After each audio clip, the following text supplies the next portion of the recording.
Welcome back to Serger Tip Clips. I've had questions from viewers asking about why the loops of their stitches are hanging off the edge of the fabric in overlock mode when they stitch. And I thought that would be a great topic to dive into today. There are a number of reasons why this can happen. Some of it can be machine settings, but it also can be us, believe it or not. Sometimes it's the way we're handling the fabric that is the crux of the problem.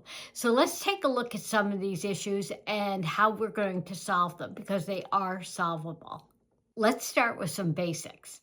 Number one, make sure your machine is clean.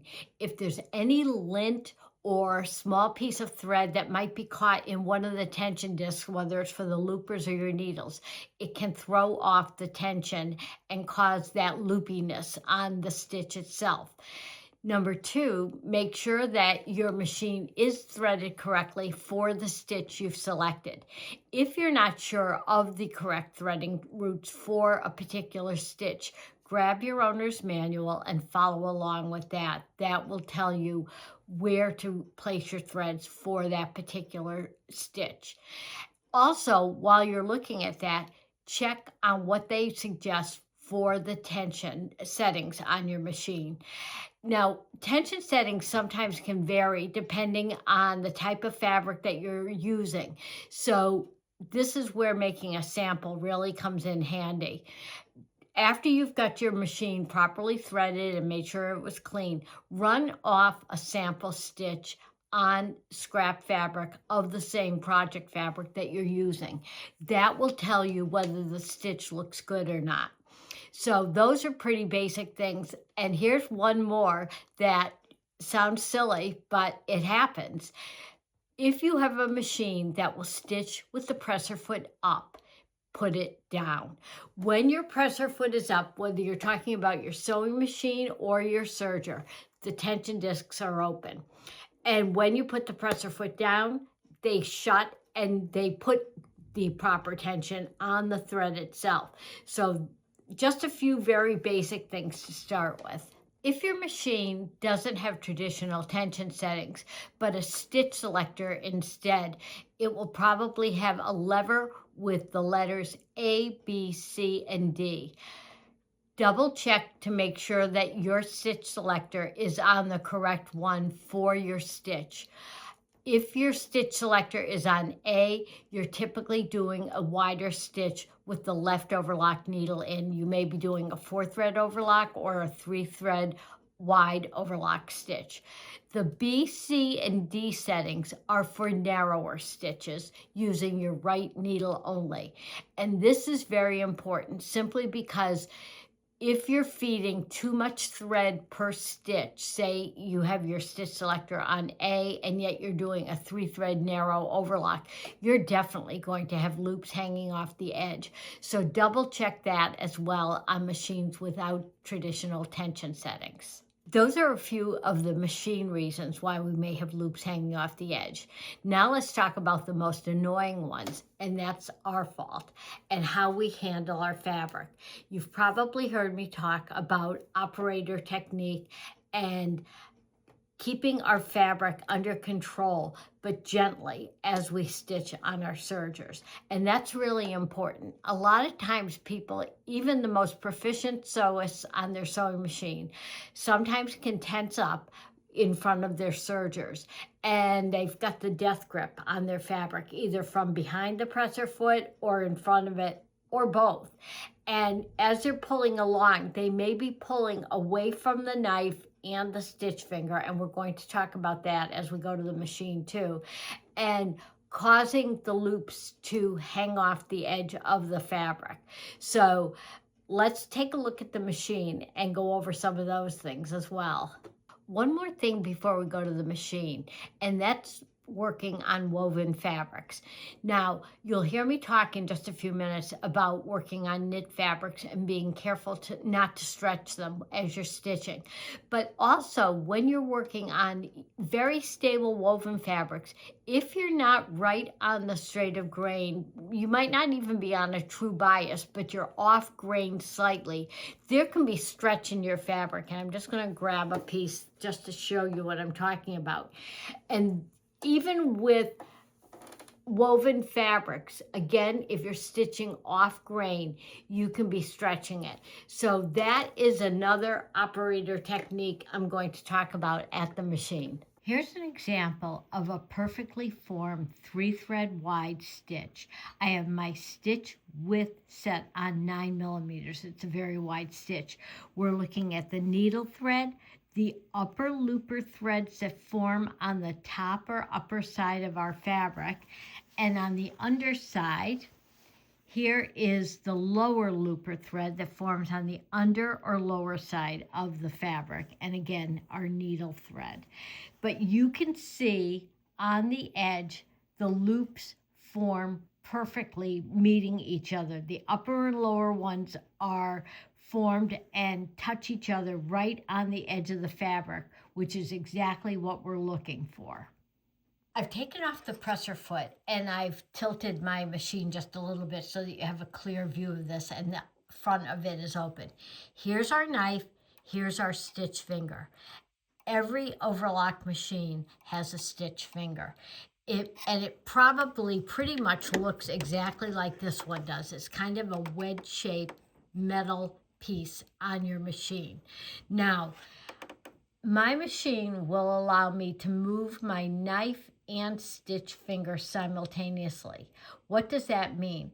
It means that when I am trimming the edge of my fabric, the knife is always in the correct position for the width of the stitch that I've selected. So let's look at that. Now we're looking head on, and you can see that the knife and the stitch finger are directly in line with each other. What does that mean? It means that the knife is going to cut exactly at the correct width for the stitch I've selected. I have my cutting width dial, or on your machine, it may be called your stitch width dial, and that is what controls both the position of the stitch finger and the knife. So I have it on a 5 millimeter wide stitch right now. And watch as I move that up. Here's a 6 millimeter. Here's 7.5. Let's go all the way up to 9. And you can see both the knife and stitch finger move right, farther away from the needle, forming a wider stitch. But no matter what width I select on my machine, because the knife moves with the stitch finger, the knife is always in the correct position for that stitch. If your machine doesn't have that simultaneous action, again, look at your owner's manual, and that will give you the numbers on your knife and your stitch finger for setting up the correct width so that they jive with each other. I've put my clear foot back on, and I want to take a few stitches so that you can actually see how the looper threads hook around the stitch finger.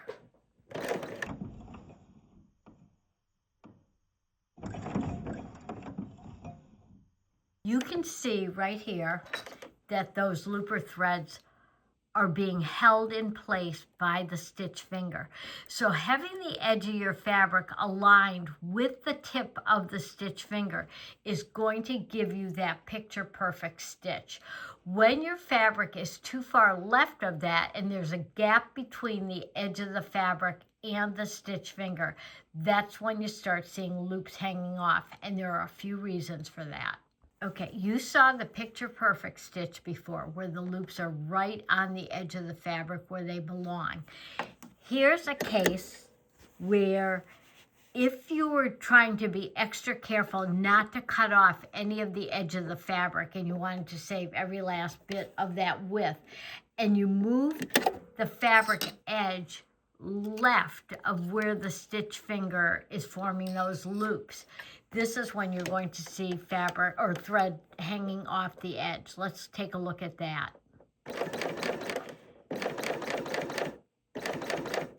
And in my introduction, I talked about operator technique and holding on. And a lot of times with our left hand, we're pulling that fabric, and instead of moving it straight through under the presser foot, we're pulling it off to the left without even realizing it.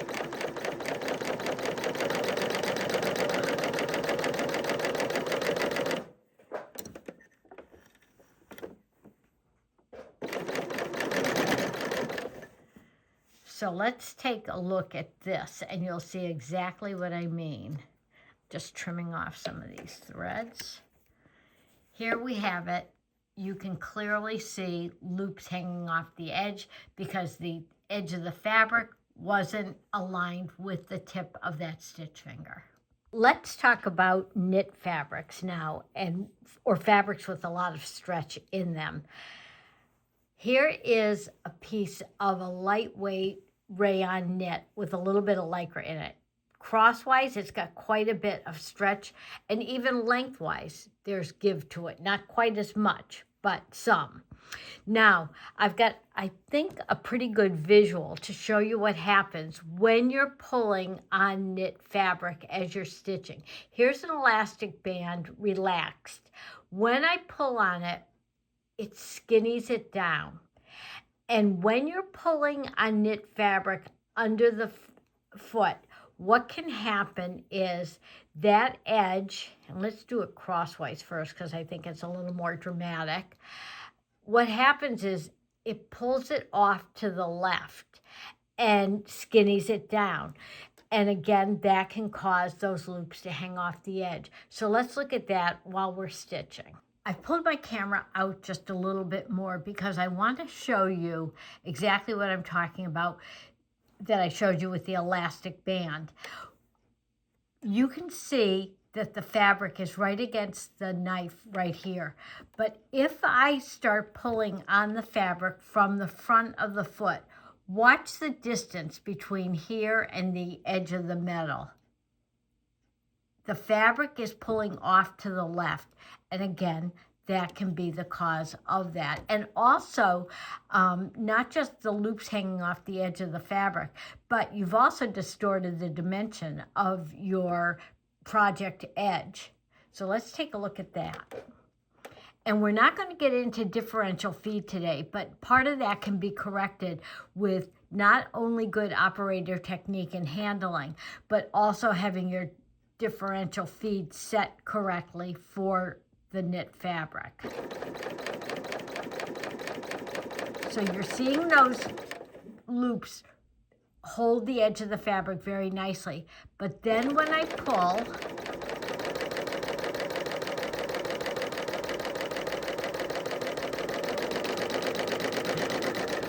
this is when we start to see not only the edge of the fabric grow, which we don't want, but here are our loops hanging off too. When I handled it correctly and wasn't pulling, we have perfect stitches. There's one more feature that I want to make you aware of, and this is available on the Bernina L8 series. It's the MTC dial, and that stands for Micro Thread Control. And what that is a fine-tuning device, which is particularly handy when you're working on sheer lightweight fabrics or a single layer of possibly something like a quilting weight cotton. Sometimes with single layers of fabric or sheer fabrics, even though everything is set up correctly on your machine, you may see a little bit of extra loopiness on the edge of the fabric. And that's where the MTC dial comes in. If you've seen my previous tip clips doing reverse flat lock ladders, you might have seen me turn the MTC dial up to a +2. And what that's basically doing is moving my stitch finger right and widening my stitch a little bit. Well, when I'm working on a single layer fabric, I may need to turn that down to a negative number and move that stitch finger left and make it closer to the needle with a narrower loop. I've moved this. I'm going to put my knife down. Now, the MTC dial does not control the knife at all. It is strictly for the position of my stitch finger. So let me move my knife down so that you can really see. Most of the time when I'm stitching with double layers of fabric, I have my MTC dial on the neutral 0 setting. But if I'm doing something like a sheer fabric and I notice that there are loops a little bit hanging off the edge, I'm going to turn that down to maybe a -1, or I may need to turn it all the way down to -2. And you can see that stitch finger just move a tiny fraction of an inch. Here it is down to -1, and then it'll move a little bit further in for a -2 setting. So let's look at that on sheer fabric. I've cut a short piece of a chiffon fabric. It's just a polyester. It's not anything precious. And let's stitch this with the micro thread control on the 0 setting and see what it looks like.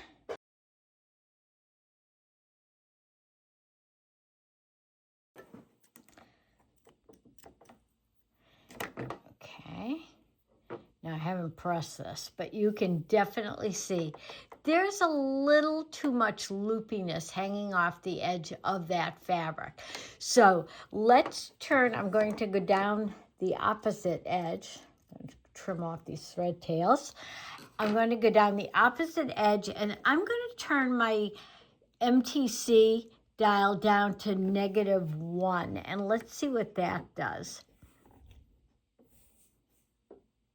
And put that in. I'm going to let the knife trim off just a little bit of that.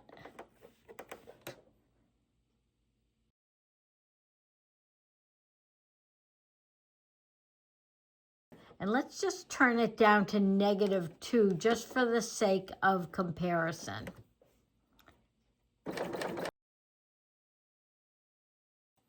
Okay, so here we are at -1, and there's just a little bit of extra loopiness on the edge.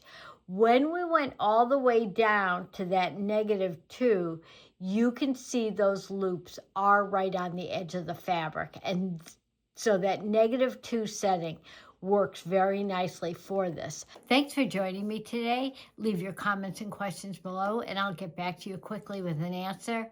Happy sewing and serging.